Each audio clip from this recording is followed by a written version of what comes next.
Британија уште на првиот ден од преговорите за Брекзит капитулираше пред барањето на Европската Унија да се преговара во две фази. Прво за сметката за разводот во износ од повеќе милиарди, а потоа за трговијата, анализира Guardian. Преговарачот на Брисел, Мишел Барние, беше јасен. Лондон не може да го диктира тајмингот на преговорите, со што ја обезбеди тактичка надмоќ на Унијата.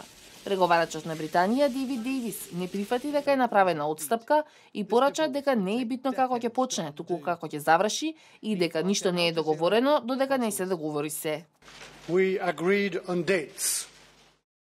Се договоривме за датумите, организацијата и приоритетите во преговорите. Во првиот чекор ќе се справиме со најитните прашања. Мораме да ги решиме нејаснотиите предизвикани од Брекзит. Сакаме да бидеме сигурни дека повлекувањето на Британија ќе биде уредно. Во вториот чекор ќе го разгледаме нашето идно партнерство. Се согласивме и за важноста на тајмингот во првата фаза. Целта ни е да се согласиме за главните предизвици најбрзо што може. Тоа се правата на граѓаните, единствената финансиска спогодба и границите, особено со Ирска.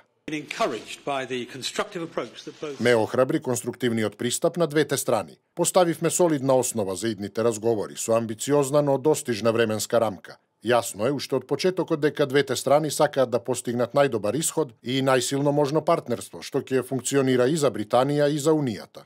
Притиснат од политичката ситуација во Британија да даде брзи знаци на напредок. Дейвис, кој сакаше да избегне да стане заложник на бракоразводната парница и наместо тоа да преговара паралелно, попушти пред условите на ривалот. Британија е таа што побара да замине од Европската Унија, а не обратно. Секој мора да поднесе одговорност за своите одлуки. Не ги подценувајте тие одлуки, но да останеме смирени. Зборуваме за уредно повлекување, не за отстапки, туку само за директна последица од одлуката на Британија. Денеска и британската премиерка Тереза Меј патува во Брисел за да ги објави новите британски гаранции за граѓаните на Европската Унија што живеат во Британија. Така наречената дарежлива понуда ќе биде објавена наредниот понеделник, но некои во Унијата се загрижени дека сепак нема да биде доволна.